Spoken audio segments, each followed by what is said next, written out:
welcome to the Deep Dive. Today, we're diving into a question that's, well, it's both ancient and incredibly relevant. Yeah, it really is. Could they have actually predicted a future world order? That's a big one. I know, right? Yeah, and it's a question that, well, it has fascinated thinkers for centuries. And we're going to explore it by looking at Out of what? a study. Yeah, a study. This study looks at specific references in Christian and Islamic scriptures. Okay. Now, followers of the Bahá'í Faith, they believe these passages. They believe they foreshadow a new world order as described by their prophet, Bahá'u'lláh. So before we get into the specific scriptures, Yeah. could you give our listeners a little background on the Bahá'í Faith? Sure. And its core belief in progressive revelation? Of course. The Bahá'í Faith, well, it's a relatively new religion, founded in the 19th century. Okay. And one of its central tenets is this idea of progressive revelation. Progressive revelation. Which basically means, well, it means that God reveals his will to humanity gradually over time. Okay. And he does it through a series of prophets.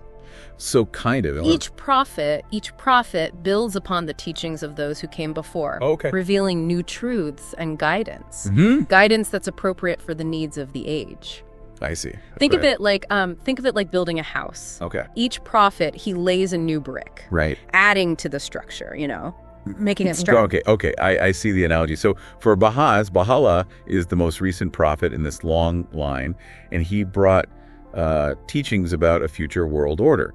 Now, this deep dive, it's not about trying to convert anyone, but rather about exploring how these different faiths, they might offer glimpses of a shared future. Yeah. Where should we begin? Well, let's start with the Christian scriptures, Okay. specifically the New Testament. There's a familiar passage in the Lord's Prayer that says, "Thy kingdom come, thy will be done on earth as it is in heaven." This line, it captures this deep longing for a world that reflects divine harmony. A world where things operate according to God's will. Yeah. That's something I think, A lot of people can relate to, a lot of people can relate to. regardless of their faith, It's that yearning for a better world, one that's more just and peaceful. Exactly. And Baha'is believe that this prayer, they believe it's actually a foreshadowing of their own concept of a divinely guided world order. Right. They believe that humanity is gradually moving towards a state of unity and peace, Yeah. guided by divine principles. So it's not just wishful thinking; it's a belief that this transformation is actually happening. Right. And this idea of a world made new, well, it's even more dramatically expressed in the book of Revelation. Chapter 21, it offers this striking vision of a new heaven and a new earth where God dwells directly with humanity, wiping away every tear and, ending suffering. It's striking this shared vision of a transformed world. It makes you wonder: is this just a coincidence, or is it pointing to something deeper about our shared human aspirations? It's a question worth pondering, but it's also important to note that while both Christianity and the Baha'i Faith envision a world free from suffering, their ideas about how this is achieved, they differ. Oh, okay. Christianity, it often focuses on a divine act of salvation, Okay. while the Baha'i Faith, it emphasizes the role of human effort in building a just and unified society. So they agree on the destination. The destination, yes. But the paths are different. the paths they envision are distinct. Right. That's a nuanced point. Yeah, it is. And it highlights the importance of looking beyond the surface level. Now, while we're on the topic of transformation, is there anything in the Islamic scriptures that reflects a similar idea of radical change? Absolutely. Yeah. In Islam, the Day of Judgment, described in the Qur'an, it signifies a time of radical transformation and reckoning. All right. For example, Surah 14.48 states, "The day the earth will be changed to a different earth, and so will be the heavens." This verse, it speaks of a profound shift, a complete remaking of the world as we know it. Okay, so both traditions, they envision a kind of cosmic reset. Yeah. But what happens after that reset? What kind of world emerges from this transformation? Does either faith provide provide clues? Well, both faiths, they emphasize the establishment of justice as a key element of this New World Order. Okay. In Christianity, you have the concept of the kingdom of God being established on earth. This implies a world where God's will reigns supreme and justice is a core principle. And what about in Islam? Do we see a similar emphasis on justice? On justice after the Day of Judgment? Yes. Okay. Surah 16.97 of the Qur'an, it states that whoever does righteousness, whether male or female, while he is a believer, we will surely cause him to live a good life, and we will surely give them their reward in the hereafter according to the best of what they used to do. Wow, that's powerful. This passage, it emphasizes that reward. It's based on righteous deeds, Yeah. regardless of gender, Okay. highlighting the importance of justice in God's eyes. So both traditions are pointing to a future where justice is a defining characteristic. Mm. Though the way they frame it, well, it's quite different. Mm. I'm curious, are there any specific figures associated with ushering in this new era in either tradition? Yes, intriguing. Yeah, both traditions, they contain prophecies about leaders who will play a crucial role in bringing about this transformation. Oh, wow. In the Christian tradition, we have the prophecy of the Prince of Peace. Okay. From Isaiah 9.67, which describes a child born to establish a government of peace and justice that will have no end. Wow, that's a powerful image of hope. Yeah. A leader who brings lasting peace and justice. Mm-hmm. Is there a similar figure in the Islamic tradition? Yes. Surah 28.56 of the Qur'an, it speaks of a leader who will uplift the oppressed and grant them inheritance. Okay. Though interpretations differ, this passage can be seen as a prophecy of someone who establishes a more just and equitable society. So we're seeing some fascinating parallels between these faiths. Yeah. Both point towards a transformative event, a new world order, rooted in divine principles of justice and peace, often associated with the arrival of a specific figure. Right. It's intriguing how these threads seem to weave together. And for Baha'is, these prophecies, well, they are fulfilled in the person of their prophet, Bahá'u'lláh. Okay. They believe he ushered in a new era of peace, and is laying the foundations for this divinely guided world order. Okay, so we've got these tantalizing hints of a future world order. Yeah. But I'm curious, what would this world actually look like? What are the key features beyond the general concepts of justice and peace?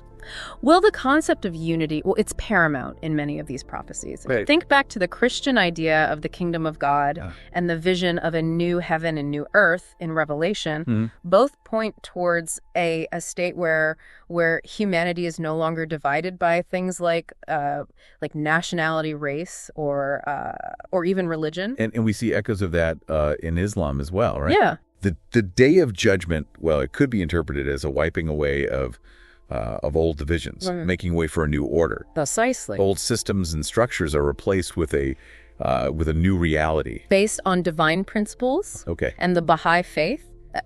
They take this concept of unity a step further. Okay. Emphasizing the oneness of humanity. Okay. They believe we're all interconnected and destined to live in unity. Okay. The idea of humanity coming together as one. Yeah. It's powerful and inspiring. It is. But also, honestly, a bit daunting. Exactly. What are some of the obstacles that might stand in the way of achieving this unity, and how do these faiths propose we overcome them? That's a crucial question. Mm-hmm. The scriptures we've looked at, well, they don't shy away from the challenges. In fact, the very concept of a day of judgment in Islam, well, it implies a reckoning with injustice and a separation of those who upheld righteousness from those who didn't. So it's not just about external structures changing. No. It's about a transformation of the human heart as well. Exactly. And this inner transformation, well, it's essential for building a truly unified world. Yeah. The Baha'i writings,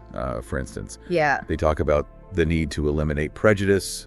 From our hearts. Yeah. racial, religious, national. They call for a world where we see the inherent worth and dignity of every human being, regardless of their background. Yeah. So it's not just about feeling a sense of unity in our hearts. It's about creating systems and structures in the real world that reflect that unity. Yeah. What might that look like in practice? That's where the principles of justice and peace, which we touched on earlier, they become incredibly important. Yeah. Both Christianity and Islam, they emphasize the need for a just and equitable society. In fact, many scholars argue that a just society, it's a prerequisite for lasting peace. Right. We've seen how both scriptures highlight the need to dismantle systems of oppression and ensure everyone has access to their basic needs. Yeah. Food, shelter, healthcare. Those are seen as fundamental rights in many faith traditions. Right. And the Baha'i writings, they go into even greater detail about how such a just society might be structured. Yeah. They advocate for things like the equality of women and men, the elimination of extremes of wealth and poverty, and even the establishment of a global system of governance that can effectively address global challenges. Yeah. They argue that our current systems, they're simply not equipped to handle issues like climate change or global pandemics. Yeah. So a pretty radical restructuring of our current world order. Yeah, it is. It sounds both idealistic and a bit overwhelming. It can be. I mean, how do we even begin to move in that direction? It's definitely a challenging vision, but it's important to remember that these prophecies, they're about long-term transformation. Okay. Not overnight miracles. I see. And one common thread that runs through many of them was the idea of divine guidance. You mean the idea that we're not in this alone, that there's a higher power at work helping to steer us towards a better future. Precisely. Think back to the Christian concept of the kingdom of God being established on earth. Yeah. That implies that it's ultimately God's will that will bring about this transformation and the Islamic concept of the Day of Judgment. Yeah. What speaks to God's justice. Being ultimately realized. Yeah. And the Baha'i Faith, they believe that God is continually revealing his will to humanity through a series of prophets, each adding to our understanding. Right. And guiding us towards this ultimate state of unity and peace. Okay, so while human effort is essential, these faiths also acknowledge a force beyond our control. Yeah. Working in the background, so to speak. Yeah. But how do those two things interact? Does our free will have any real impact if the ultimate outcome is already determined? That's a profound question that gets to the heart of the relationship between free will and destiny, and one that's worth exploring further. I see. But I think it's helpful to remember that these two concepts, divine will and human agency, they're not mutually exclusive. They can coexist, even complement each other. Okay, now you've really got me intrigued. Yeah. How do those two seemingly opposing ideas, how do they work together? Is it even possible to reconcile them? Think of it this way. Imagine a river flowing towards the ocean. Okay. The ocean is the ultimate destination. It's inevitable. But the path the river takes, the twists and turns along the way, those are influenced by the terrain, the obstacles it encounters, the choices it makes as it navigates the landscape. So even though the river's final destination is predetermined, it still has a choice in how it gets there. Exactly. That's a fascinating analogy. And it's the same with us. We are all part of this grand river of humanity flowing towards a divinely ordained future.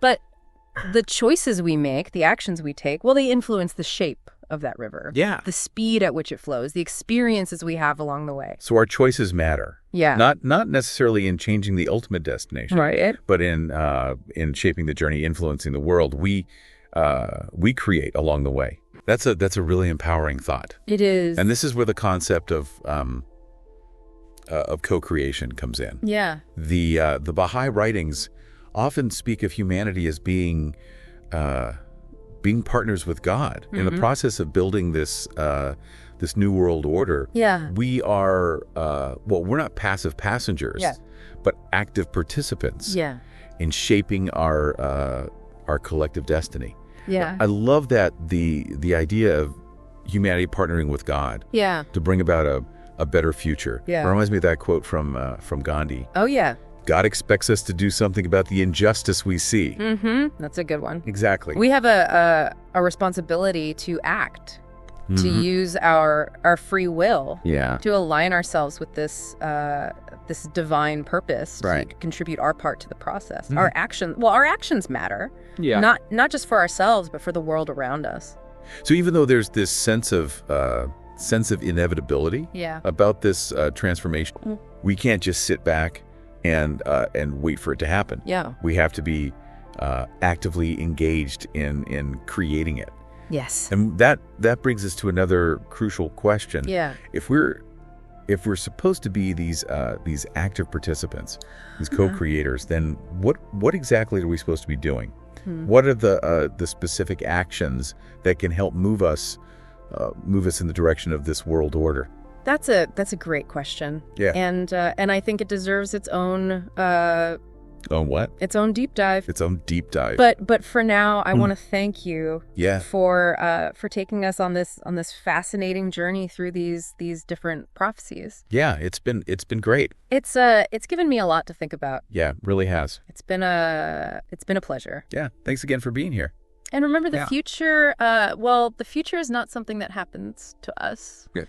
It's something we create together. Really makes you think. Yeah, it does. Welcome back to our deep dive into world order prophecies. Yeah. We've journeyed through Christian and Islamic scriptures, uncovering hints of a future transformed world, and exploring how the Bahá'í Faith, they see their own prophet fulfilling these ancient predictions. Yeah, it's been a fascinating exploration. It really has. Tracing the threads of unity, justice, and peace woven through these diverse faiths. But as we delve into this final part, the question lingers. Yeah. If this transformation is divinely ordained, as these prophecies suggest, what role do we as individuals play in this grand cosmic drama? That's the big question, isn't it? I think so. We've talked about this idea of co-creation, humanity partnering with God to build a better future. But if the end goal is already set, does it even matter what we do along the way? Yeah. It's a question that, it grapples with that age-old tension between free will and destiny. Yeah. And honestly, it's a question that it has no easy answer. Okay. But I think one way to approach it is to shift our focus from the outcome to the process. Okay, I'm intrigued. Yeah. Tell me more. Tell me more. Think about it this way. Yeah. A gardener, they might have a vision for a beautiful garden. Right. A vibrant tapestry of flowers, lush greenery, a haven of peace and beauty. But that vision, it doesn't magically materialize overnight. Right. It requires careful planning, consistent effort, and a willingness to adapt to unexpected challenges. So the gardener's vision guides their actions. Yeah. But the actual creation of the garden, it depends on their daily choices and efforts. Exactly. And it's the same with us. Yeah. We might have glimpses of this divinely ordained future. This world order characterized by unity and justice, but the path we take to get there, the choices we make along the way, they shape the reality we experience. Precisely. So even if the blueprint for this future world might exist, so to speak, we still have a say in how it's built. Yeah. The materials we use, the details we focus on. Precisely. And that's where our free will comes in. Okay. Every act of kindness, every choice for justice, every effort to build bridges of understanding, these are all contributions to the creation of this new world. Yeah. They might seem small in isolation. Okay. But collectively, they create a powerful momentum. It's like we're each adding our own brushstrokes to this grand canvas of the future. I love that analogy. Yeah. And it reminds us that, well, even though we might not see the full picture, Yeah. even though our individual contributions, well, they might seem insignificant, they are all part of something much larger. I see. It's about trusting that the process itself has meaning, that every act of love and service, well, it ripples outwards, contributing to the unfolding of this divine plan. So instead of getting bogged down in the question of whether or not our choices ultimately matter, Yeah. we can focus on aligning our actions with the principles of this future world we're trying to create. Exactly. It's about living those principles here and now, Okay. embodying the qualities of unity, justice, and peace in our daily lives, Mm-hmm. and in doing so, we become active participants in the creation of this future. Yeah. Not just passive recipients of it. This reframing it's so helpful. It shifts the focus from a sense of helplessness Yeah. to a feeling of empowerment. And it's important to remember that, well, we're not alone in this endeavor. Mhm. We've talked about the concept of divine guidance. The idea that there's a force beyond our own limited understanding working in and through us. And when we align our actions with that force, with Yeah. those universal principles Yeah. that transcend any specific religion, well, we become powerful agents of transformation. Exactly. It's like we tap into a source of strength and wisdom that's greater than ourselves. And that's what makes this vision of a future world order so compelling. Yeah. It's not just a utopian dream. It's a call to action. Yeah. It's an invitation to become co-creators of a world where humanity has finally learned to live in harmony with itself and with the planet. So as we wrap up this deep dive, Yeah. I want to leave our listener with a final thought. Okay. Imagine that world we've been exploring, a world where unity prevails, Yeah. where justice is the foundation of society, Right. and where peace reigns supreme. That's a beautiful thought. And then ask yourself, what can I do in my own small corner of the world to bring that vision a little closer to reality? That's a powerful question, It is. and one that each of us needs to answer for ourselves. But I believe that within each of us, lies the potential to be a force for good, Yeah. to contribute to the creation of a world worthy of our highest aspirations. So let's choose wisely, act courageously, and never underestimate the power of our individual choices Yeah. to shape the future. Beautifully said. Thank you. Thank you for joining us on this deep dive into world order prophecies. We hope it sparked your imagination and inspired you to embrace your role as a co-creator of a brighter future. Welcome back to our deep dive into world order prophecies. We've covered a lot of ground so far. Yeah. We've journeyed through Christian and Islamic scriptures, uncovering hints of a future transformed world. Right. And we've explored how the Bahá'í Faith, they see their own prophet fulfilling these ancient predictions. Yeah, and it's been fascinating. It really has. Tracing these threads of unity, justice, and peace woven through these diverse faiths. Yeah, these common threads, they're really striking, aren't they? They are. But as we delve into this final part, the question lingers. What's that? If this transformation is divinely ordained as these prophecies suggest, what role do we as individuals? I mean, what role do we play in this grand cosmic drama? That's the big question, isn't it? I mean, we've talked about this idea of co-creation, humanity partnering with God to build a better future. But if the end goal, I mean, if it's already set, does it even matter what we do along the way? It's a question that It's a tough one. It really is. It's a question that grapples with that age-old tension. Yeah, I know what you mean. Between free will and destiny. And honestly, there's no easy answer. Right. But I think one way to approach it is to shift our focus from the outcome to the process. Okay, I'm I'm intrigued. Yeah. Tell me more. Tell me more. Okay. Think about it this way. Okay. A gardener might have this vision, a vision for a beautiful garden. Yeah, I can see that. You know, a vibrant tapestry of flowers, lush greenery, a haven of peace and beauty. But that vision, well, it doesn't just magically materialize overnight, does it? No, I guess not.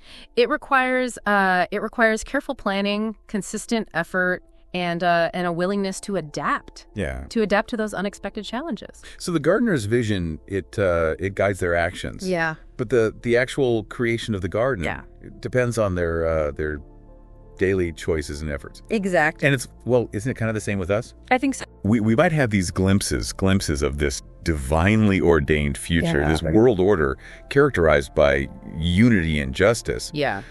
But the path we take to get there, the choices we make along the way, well, they shape the reality we experience. Precisely. So even if the blueprint for this future world might exist, so to speak, I like that. We still have a say. We do in how it's built. You know, the materials we use, the details we focus on. Precisely. So our free will really does come into play here. It does. Every act of kindness, every choice for justice, every effort to build bridges of understanding. Well, they're all contributions to the creation of this new world. Okay. They might seem small in isolation, but collectively they create a powerful momentum.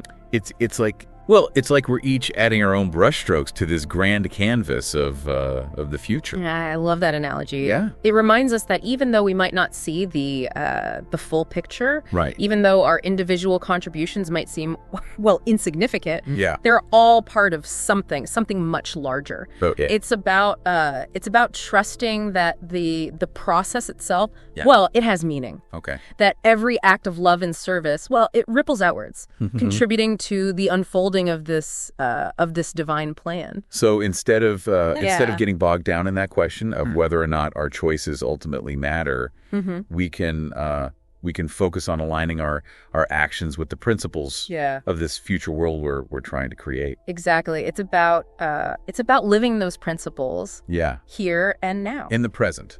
Yes, embodying the qualities of unity, justice, and peace in our daily lives. Yeah, I see. And by doing so, well, we become active participants in the creation of this future, not just passive recipients of it. This reframing, it's so helpful. Yeah. It shifts the focus from a sense of helplessness to a feeling of empowerment. Yeah. You know. And it's important to remember that we're not alone in this in this endeavor, in this journey. Yeah, we've talked about divine guidance. Yeah, we have. The idea that there's a force beyond our own limited understanding working in and through us. Yeah. And when we align our actions with that force, with those universal principles that transcend any specific religion, well, we become powerful agents of transformation. It's like we're tapping into this source of strength and wisdom that's greater than ourselves. Exactly. And that's what makes this vision of a future world order so compelling, so inspiring. It's not just a utopian dream. Yeah. It's a call to action. What call to action? It's an invitation to become co-creators Yeah. of a world where humanity has finally learned to live in harmony with itself. Yeah. And with the planet. So as we wrap up this deep dive, I want to leave our listeners with a final thought. Okay, what's that? Imagine that world.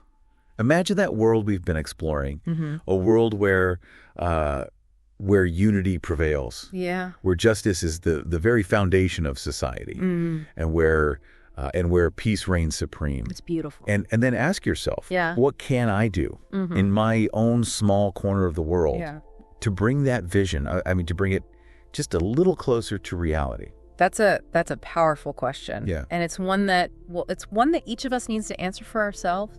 But I believe that within each of us, Within each of us lies the potential to be a force for good. Yeah. To contribute to the creation of a world worthy of our highest aspirations. Yeah. So let's choose wisely. Yeah. Let's act courageously. And never underestimate the power of our individual choices. That's right. To shape the To shape the what? to shape the future. Beautifully said. Thank you. Thank you for joining us It's been a pleasure. on this deep dive into world order prophecies. Yeah. We hope it sparked your imagination and inspired you to embrace your role as a co-creator of a brighter future. It's been a great conversation. Thanks again. Take care.